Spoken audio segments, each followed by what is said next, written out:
I love you. 3 small words.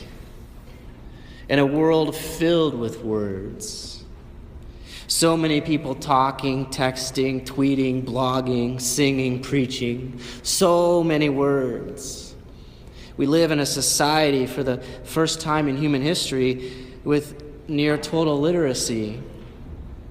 So everyone understands these words that are being written, spoken, sung, etc.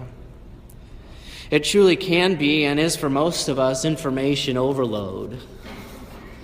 I think this is why so few people listen to each other anymore.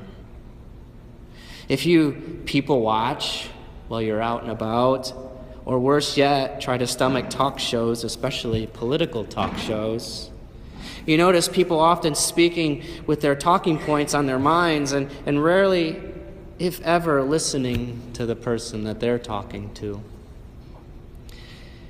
Now, I don't think this was drastically different in Jesus' time.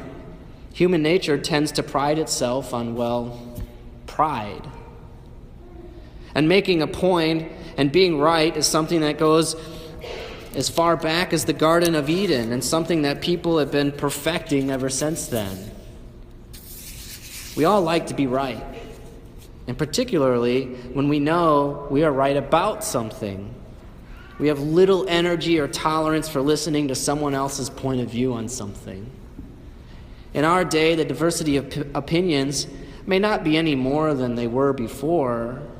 It is, however, the ability for people to share them and disseminate them around the world with just a tap or a click that seems to have changed our modern society. Opinions are and always have been everywhere.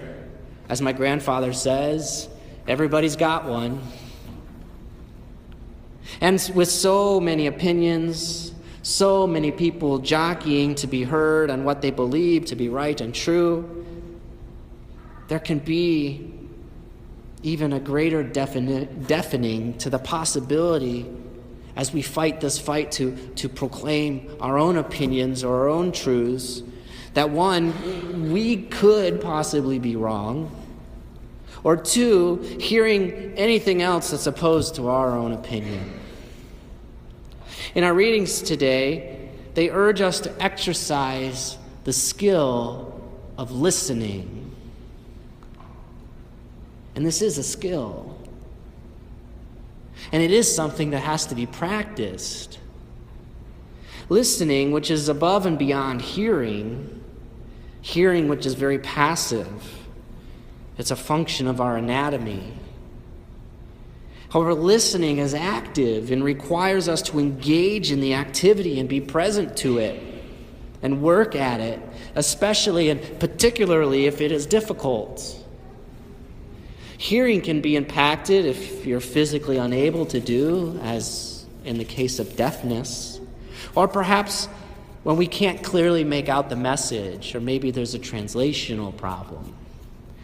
However, listening is most often impacted when we don't engage in the message and become too passive. I remember a priest telling me an example or giving me a story. It illustrates a good example of some school children drawing some drawings for All Saints' Day. And this one boy, very proud of his work of art, presents it to the priest. But the priest is a little confused. It's a man who's carrying what looks to be a large axe. Then the priest thinks, maybe this is St. Boniface. He's often shown carrying an axe. Then the boy proudly said, "No, Father, it's not St. Boniface. It's the axe of the apostles." Now, obviously, this boy heard one thing when something else completely was being conveyed to him.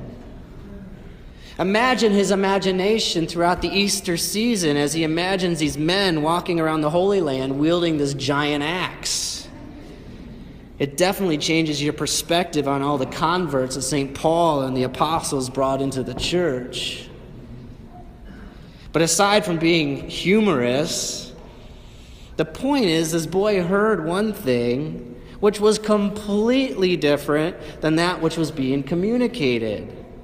And not only heard it, but then formed all his beliefs and understanding around that. Just like so many of us do every single day. I saw a study that people who read news on the internet or even in the newspaper, there's something like 90% only just read the headlines. Another 5 to 6% will read the first paragraph. 2% will skim through the rest, and 1 to 2% of readers will actually read an entire story from headline to ending. We're all very smart, literate, and educated as a society that we don't even bother to read the news. We settle for the catchy headline, somebody's interpretation of the news, and we fill in the rest with our own thoughts. This was and has been going on for all time as well. Think of the Passion. Think of the headline in the Jerusalem Post that Good Friday. Blasphemer to be sentenced by Pilate today. No mention of the miracles. No mention of his miraculous birth. No mention of his divinity. Christ's entire existence is reduced to a headline as dictated by the chief priests and then by the chants of the crowd. Crucify him, crucify him. Why am I making such a big point about listening this evening? Because how we listen and what we listen to has implications for us as the receiver. And its impact is huge as regards our salvation, as we see particularly in our first reading from Ezekiel. If we disregard this message, we are held culpable for the message that we've failed to hear, even if we ourselves didn't disobey the law per se. And this is made even more pronounced in the letter of St. Paul to the Romans, as Paul reminds these first Christians and us today that we have been asked by God to do something greater than just keeping the commandments. And sure, that's something we're all called to do. I'm not telling you to abandon your adherence to the commandments. But if we're truly listening, we hear beneath those commandments a call to love God, neighbor, and self in a radical and profound way. So many times I've heard people say that I'm a good person. I don't steal, lie, cheat, kill, etc., etc. Basically, I keep the commandments. And I often reply, yes, that's good. I'm glad you keep the commandments. I'm glad you don't kill, lie, cheat, steal. But I ask them, as Christ asked, but do you love? It's not about what you don't do always. Christ is challenging us to do something. Not sinning is indeed a good thing, but loving is even better. And then when we combine the two, then we achieve the goal of our faith, which is salvation. Which leads to the ultimate point that I'd like to make this evening. To listen to the message of love, we must first be open to the power of love to hear it. The boy who thought that the Acts of the Apostles referred literally to an axe did so because he had no concept of using that word axe in the context of doing something, an action. It was totally misunderstood and missed altogether. If we cannot first love, we too will miss that message of love that's coming to us from God, who is love. And if we are closed to loving, we're closed to Him. And Christ also teaches us that our ability to love is connected directly to our ability to forgive and be forgiven. And that all of these things are not something we should take for granted. but like listening, is an active skill that must be exercised and perfected. So I think of three little words when I read our readings today, which might even be harder than the words I started this homily with, harder to even say I love you. I forgive you.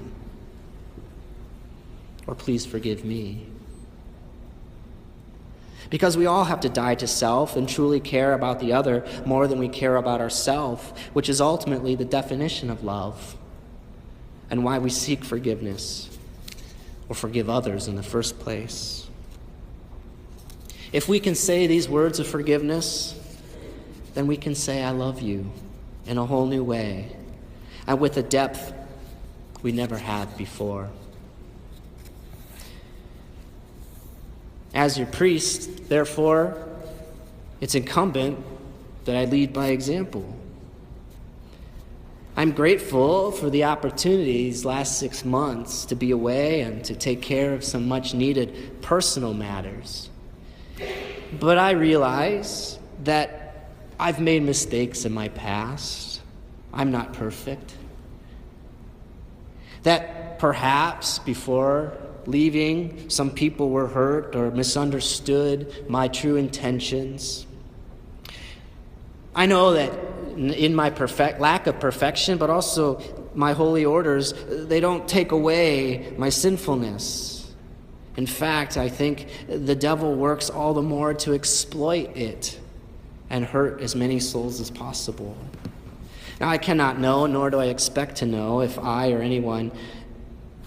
or how anyone was negatively impacted by my actions in the past. But I must and do apologize. And like the repentant sinner walking out of the confessional, I don't dwell on the past, as none of us should,